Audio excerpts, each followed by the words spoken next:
खबरों में आगे बढ़ेंगे। उत्तराखंड के मदरसों के सिलेबस में बड़ा बदलाव हुआ है। बता दें कि ऑपरेशन सिंदूर मदरसों के सिलेबस में जोड़ दिया गया है। नए पाठ्यक्रम में ऑपरेशन सिंदूर का होगा चैप्टर।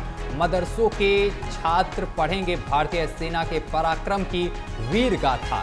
उत्तराखंड मदरसा बोर्ड के अध्यक्ष ने दी है जानकारी। ये बड़ी जानकारी हम आप तक पहुंचा रहे हैं, जहां बता दें कि मदरसों के सिलेबस में अब ऑपरेशन सिंदूर के बारे में भी बताया गया है और इस चैप्टर को जोड़ा गया है। मदरसों के छात्र अब पढ़ेंगे भारतीय सेना के पराक्रम की वीर गाथा।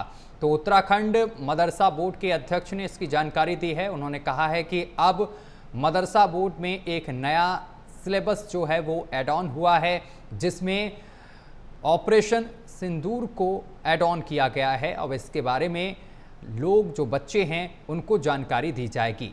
तो बड़ी और अहम जानकारी हम आप तक पहुंचा रहे हैं, जहां बता दें कि उत्तराखंड के मदरसों के सिलेबस में बड़ा बदलाव हुआ है। ऑपरेशन सिंदूर मदरसों के सिलेबस में होगा शामिल।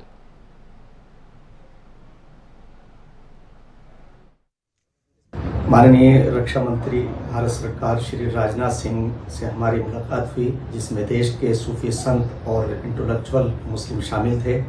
हमने वहां ऑपरेशन सिंदूर की सफलता पर देश को और देश की सरकार को और माननीय रक्षा मंत्री और माननीय प्रधानमंत्री श्री नरेंद्र मोदी जी को मुबारकबाद दी और उनकी सफलताओं का पर उन्हें शुभकामनाएं पेश की।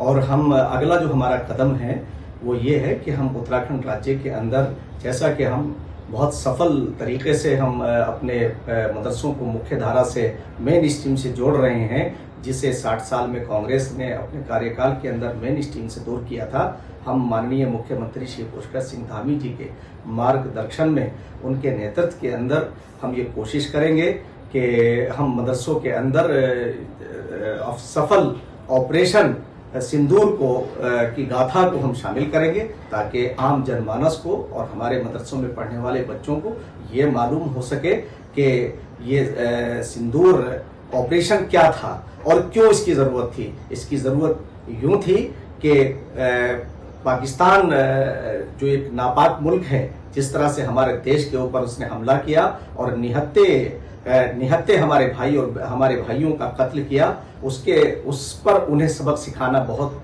ज़रूरी था। मैं समझता हूं कि आने वाले दिनों में जिस तरह से वहां की आर्मी ने टू नेशन थ्योरी के भी खिलाफ बोला, तो मैं ये समझता हूं कि वो कुरान। और इसी खबर पर अधिक जानकारी के साथ हमारे संवाददाता रजनीश दीक्षित हमारे साथ जुड़ गए हैं। रजनीश, देखिए, उत्तराखंड के मदरसों के सिलेबस में एक बड़ा बदलाव किया गया है। अब बच्चों को ऑपरेशन सिंदूर के बारे में भी पढ़ाया जाएगा।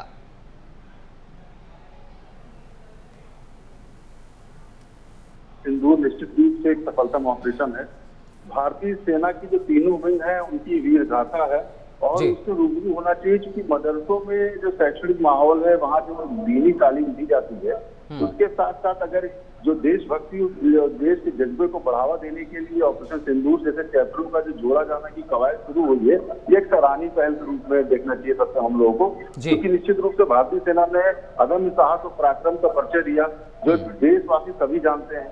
लेकिन चूंकि दीनी तालीम होती मदरसों में, वहां पर दुनियावी तालीम नहीं दी जाती है सत्यम, तो ऐसे में जरूरी है पाकिस्तान की नापाक हरकतों से रूबरू हो मदरसों के छात्र। और ये एक अच्छी पहल है जो उत्तराखंड से होने जा रही है और कायदे में चाहिए तो पूरे देश के मदरसों में इसको शामिल करना चाहिए। लेकिन फिर भी धामी सरकार ने ये जो कदम उठाया है ये काफी प्रशंसनीय है। आपको बता दें कि यहाँ 50,000 से ज्यादा छात्र जो पंजीकृत मदरसे हैं जिसमें पढ़ते हैं, तो उसमें जो चैप्टर जोड़ा जाएगा, इसमें पूरा ऑपरेशन सिंदूर बताया जाएगा और जो सेना के जो अदम्य साहस है उसकी भी गाथा यहाँ पर छात्र पढ़ेंगे, तो उनको निश्चित रूप से देशभक्ति की प्रेरणा का भी एक बढ़ाने का भी ये काम होगा। ऑपरेशन सिंदूर को जो सिलेबस में शामिल किया है और इसकी सराहना भी हो रही है इस साल। रजनीश, कब से इस सिलेबस की शुरुआत हो जाएगी? कब से बच्चों को इन तमाम चीज़ों के बारे में जानकारी दी जाएगी ऑपरेशन सिंदूर के बारे में? देखिए, जो इसके मदरसा बोर्ड के अध्यक्ष हैं उनसे अभी हमारी बात हुई थी। उनका कहना है कि अभी उन्होंने इस प्रस्ताव के लिए बैठक बुला ली है। रक्षा मंत्री राजनाथ सिंह का उन्होंने वहां पर धन्यवाद प्रस्तुत करने के लिए दिल्ली गए थे और बहुत जल्द उनका कहना है कि इसी सत्र से तैयारी है कि इस चैप्टर में शामिल कर लिया जाए, और ताकि जो 50 से ज्यादा छात्र हैं पूरे उत्तराखंड के, वो ऑपरेशन सिंदूर की विजय गाथा से रूबरू जी सकते हैं। रजनीश, इसके साथ ही जिस तरीके से इस सिलेबस में ऑपरेशन सिंदूर को ऐड ऑन किया गया है, इससे बच्चों को किस तरीके से शिक्षित किया जाएगा? क्या यहाँ पर मदरसा बोर्ड के लिए जिस तरीके से ये अभियान चलाया जा रहा है कि चैप्टर में अब ऑपरेशन सिंदूर को ऐड ऑन किया गया है, ये कितना कारगर साबित होगा बच्चों के लिए? देखिए, निश्चित रूप से मैं आपको बताऊं, सत्यम समझना होगा कि जो मदरसों की तालीम है, जो पुराने समय से दीनी तालीम के इदारे के रूप में मदरसे संचालित होते हैं। कई बार कवायद चली कि मदरसों का आधुनिकीकरण किया जाए, एक हाथ में कुरान हो, एक हाथ में कंप्यूटर हो। इस तरीके से जो मुस्लिम बच्चे हैं, ये भी देश की तरक्की में अपनी अहम भूमिका का निर्वहन करें। इसको लेकर जो जिनकी जड़ है, जहाँ से जो प्रारंभिक शिक्षा है मदरसों की, उसको आधुनिकीकरण करने की बात चलती रही।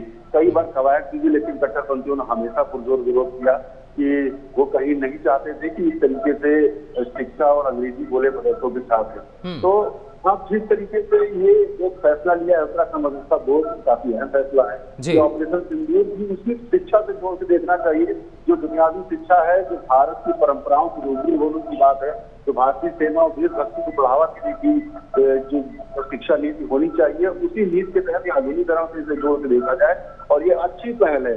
अभी चाहते हैं कि देश का बच्चा जो भी है वो देश के हित में सोचे। उसको लेकर क्या है कि माहौल और शिक्षा एक अहम प्रभाव डालती है बाल मन में। तो शिक्षा शुरुआत से ही देखा जाएगा। जैसे कि आपने देखा होगा जो आतंकवादियों का मॉड्यूल है, मिसाइल तैयार किए जाते हैं, उनको बाहर की दुनिया से रूबरू नहीं कराया जाता। तो आप उनको मतलब उनकी संकुचित दुनिया, उतनी दायरा और 77 हीरो का उन्हें सपना दिखा के सिर्फ उतनी सोच मतलब कहा जाए जड़ सोच। और जब आप बुनियादी ज्ञान देते हैं छात्र को, शिक्षा का जब अलग जलाते हैं, तो उनकी एक समझ विकसित होती है। तो एक और जहाँ वो पाकिस्तान के, अगर हम कहें कि सोशल मीडिया का दौर है, सत्संग किस तरीके से जोड़िए कि वहाँ की पाक मीडिया ने किस तरीके से भारत पर जो कार्रवाई नहीं भी कर पाए वो झूठ परोसा जा रहा था। तो ऐसे में जो छात्र सोशल मीडिया से, अगर मान लीजिए मदरसों के छात्र हैं और वो झूठ के आवेश में आ सकते हैं या झूठे भ्रम में पा सकते हैं, अगर उनकी शिक्षा में इस तरीके की सच्चाई उनको पढ़ाई जाएगी तो उसके भ्रम को भी तोड़ने में मदद मिलेगी। भविष्य में पाकिस्तान के जो एजेंडा है, जिस तरीके से भारत पर टेरर अटैक और सारी चीजें प्लान करता रहता है, तो उसको लेकर मेरा अपना मानना भी है। और साथ में कई हमारे जो मुस्लिम भाई थे, जो आलिम थे, उनकी चर्चा की, तो उनका कहना था कि जरूरी है, बिल्कुल शिक्षा के लिए जरूरी है, भारत का सही इतिहास पढ़ाया जाना जरूरी है। तो ये एक बिल्कुल, बहुत शुक्रिया आपका रजनीश दीक्षित हमारे साथ जुड़ने के लिए और तमाम जानकारी साझा करने के लिए।